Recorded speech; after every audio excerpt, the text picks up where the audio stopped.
Welcome to the Box Score Sports Podcast.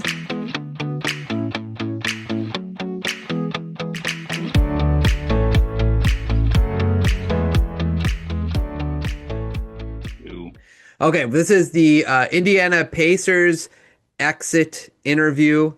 They were 19-63. They were had the third worst record in the NBA. We know that Halliburton was probably the biggest reason why that was. They lost their engine of their offense the year before, so this year was kind of a throwaway year. So let's start with some pros. Give me one of your pros for the Pacers this season.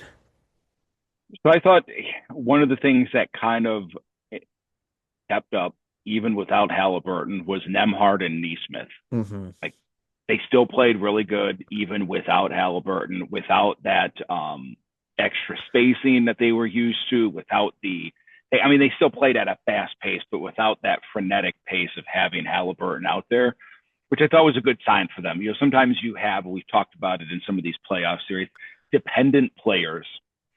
And to a degree, they're dependent players, but maybe not as much as we thought, because even during the season, they still shot between like 37, 39% from three, still looked good on defense when they were, in the stretches where they actually played hard.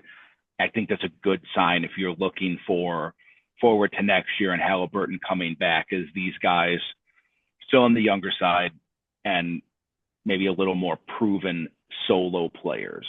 Yeah, I agree with that. I had especially Nembhard down 17 points and 7 assists a game.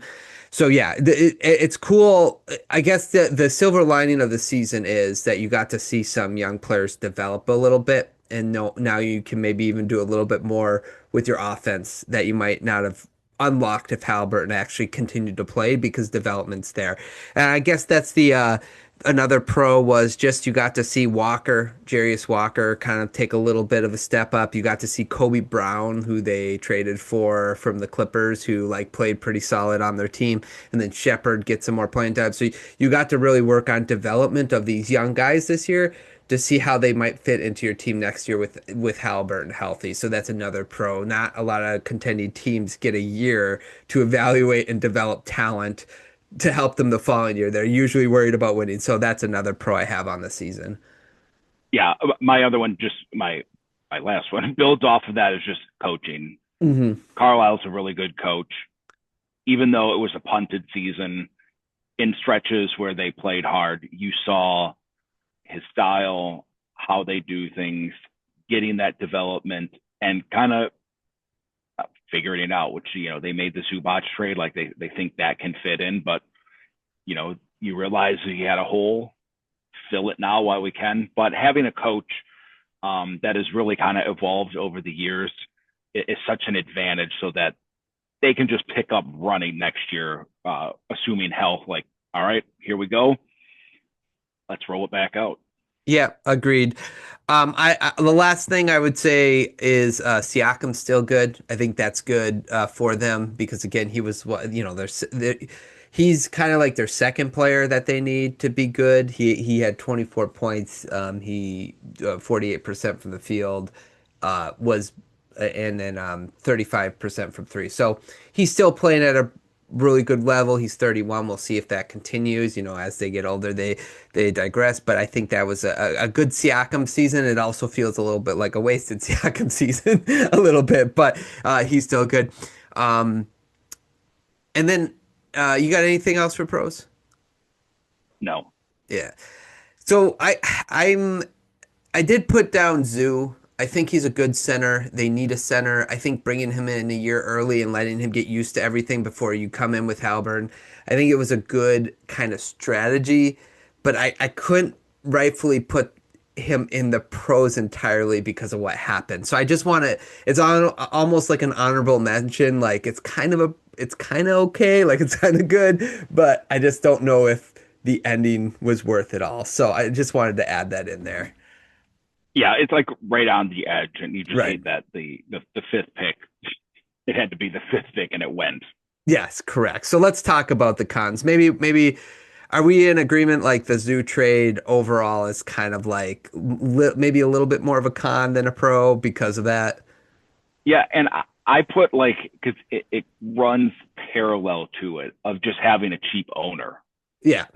of, not wanting to pay the tax. And, so you make this trade and, in hindsight, would you trade the fifth pick for Zubac? No. Mm-hmm. But based on the ownership, they don't want to pay the luxury tax, even though they have a team that was in the finals. So I think, again, and it might work out. And this is one of those where sometimes you're like, you sound dumb because the Pacers are probably going to be a good team next year. Mm-hmm. Zubac is, hopefully looks fine. And you're like, what are we complaining about? But these are the things that, to be repetitive, it gets late early. When you do these things and Halliburton ages and these guys get up there, if you don't cash in that chip, get the title now, then you're like, well, we gave up that fifth pick because our owner was cheap and we probably could have maximized the fifth pick and got a better player or set of players. But because he refuses to pay the tax, you kind of do these things. And in this case, the odds went the opposite way on them and you end up giving the fifth pick away. So I think it goes hand in hand. You probably wouldn't do that, right? The fifth pick in a 2029 unprotected for Zubac, but you're kind of backed into a corner when your owner won't throw out some money. Yeah, and I guess they could have thought, let's be fair to just one thing they could have thought is if they knew the draft well enough, they're like, if we can't get one of the top four guys, the next four are all guards and we don't need a guard. They could have talked themselves we can live without a guard, I should say, because they got Nimhard and Halliburton and Neesmith and then McConnell. So they might have thought if we have to sacrifice that, that's totally fine. It's just a bummer because you're the second worst team, no, third worst team in the NBA according to your record, or was it the second? I have third, but yeah, I think it was third. Yeah, third. And it's you're now picking fifth, and when you could have added a Cam Boozer or an AJ I practiced his name. Banta. I was practicing before but someone like that, a Peterson even at a 6'6" guard that you could play with your 6'5" Halliburton, something like that. You miss out on that opportunity, and it's just that's a bummer because that can keep your franchise going longer with the rookie salary on top of him being a young player. But anyway, yeah, so that has to be probably the biggest con is just losing that pick, that fifth round pick for Zoo, which nobody, like you said, nobody would make that trade. Any other cons? Even outside of Halliburton injuries, yeah, they just piled up, and that kind of contributed to them ending up way down there. Because I don't think a healthy version of this team outside of Halliburton is the third worst team. Mm-hmm. But the incentive is to do kind of what they did. It just ended up not working out. Yeah, correct. Let's go to what we would have done different if you were the Pacers this season. Anything you would have done different? I don't think there's anything. They played their young guys. We just talked about it, the Zubac trade. You probably would hope that you could do it now. Maybe you probably couldn't if the Clippers are deciding to move off of him. But like I said, even if you ended up with the fifth pick right now, you could probably move that for several things if you really wanted to get off of it because you didn't want to guard. With some of the players that might be out there that you could potentially bring in with the fifth pick. But again, it comes down to money. So I think outside of that trade, I don't know what else the Pacers could have done to drastically change their season. Yeah, it's actually for the most part, injuries and the trade, you actually understood and liked what the Pacers did, play their young guys, get them developing, understand. Even bringing in Zoo for next year is kind of I thought was a good move. You bring in the center because sometimes people will make in-season trades for that year, and then it's well, they gotta learn the system, they gotta learn how to play with each other, and by the time the playoffs roll around, you don't have that chemistry. Well, they kind of did that a year early, which I kind of liked what they did, but it's just if you could have somehow, and like you said, maybe the Clippers don't do it if that 5 through 9 wasn't open, but yeah, if you could have somehow kept that pick, that would have been. But I think that's what most people would have done differently. Grade their season. I ended up at 2. I think just the injuries really, I knew they were going to be not good, but between injuries, not a huge fan of the Zubac trade. Um, they were kind of on that fence of the ugly tanking after they got Zubac, like barely playing them. But again, they're not the worst of it. It's just not a fan of giving up what turned out to be the fifth pick for Zubac, Hmm. which bumped it down a little. Yeah. I gave him 2.5, so I'm with you. All your reasoning, I just gave him a half score above. Okay, let's get into the offseason then, Clint. What do you okay, real quick. Let's see. So free agents, they don't have any like important players that are free agents. Kobe Brown is the big one. We talked about how he was pretty good this season for them when he played. He showed some promise, I should say. But he's an unrestricted free agent, so who knows if they'll bring him that back. They are over the luxury tax and they are over the first apron, according to Bobby Marks. So we'll see what they do there. But other than that, nothing else of importance except they lost their pick. We talked about that enough already. So, what would you like to see them do this offseason? Where would you like to see them go from here? Yeah, I think this is a weird to say. This is just a run it back team. Yeah. I wouldn't be surprised if they moved off of Toppin because of the luxury tax or Hmm. Ben Shepherd. Like I think I didn't double check exactly how much they are over the first apron, but I think either Toppin or even Ben Shepherd probably gets you under. They might not do it during the off season, but again, I think this is a team that's just going to duck the tax whatever way they can. And those are guys you could probably do without drastically upsetting, especially like Ben Shepherd, like you talked about with Kobe Brown and some of these other guys that maybe would be able to fill that role. But I think it's weird to say the third worst team in the NBA is let's roll it out for next year, and here we go. Yeah, I literally put get healthy. That's what they got to do this offseason. Like get healthy, be ready for next season.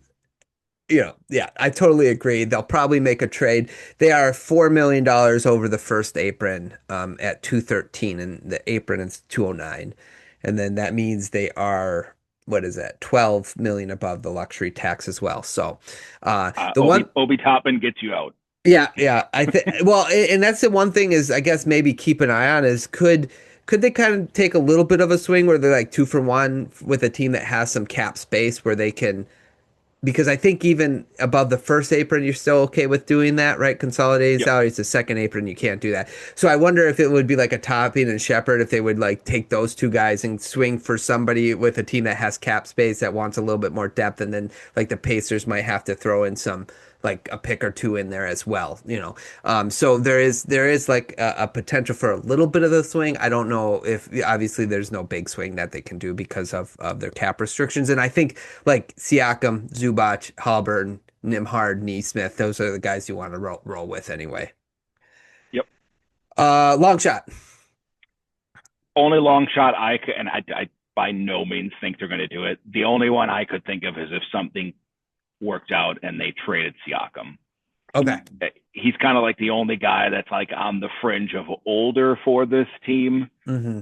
but again, he's kind of like locked in with that organization. That's kind of wanting where he wanted to end up. He signed there. They had great success, got to the finals last year. So they were probably the team with the longest of long shots to do something, but in the NBA, you never know. And I just think someone like Siakam, if something comes available that they think fits, maybe a little cheaper, a little younger, that's the only thing. That's the only place I could think that they would make a possibly pull something out of the air.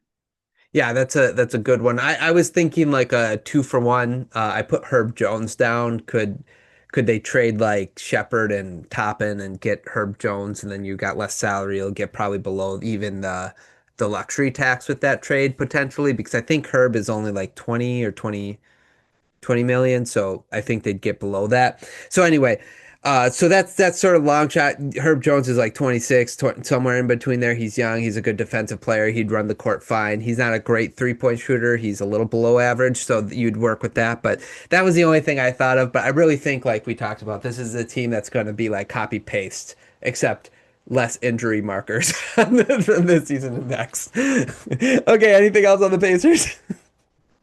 I don't think so. Nope. Okay. For everyone listening, that was the Pacers exit interview. Let us know in the comments down below what you expect the Pacers to do this offseason. Grade their last season as well. And don't forget to like and subscribe to the channel. Let's go. Thanks so much for watching this clip of the Box Score Sports Podcast. I hope you guys enjoyed. If you haven't yet, please subscribe to our channel. Follow us on Instagram and Twitter or X. And we'll talk to you guys real soon. See ya.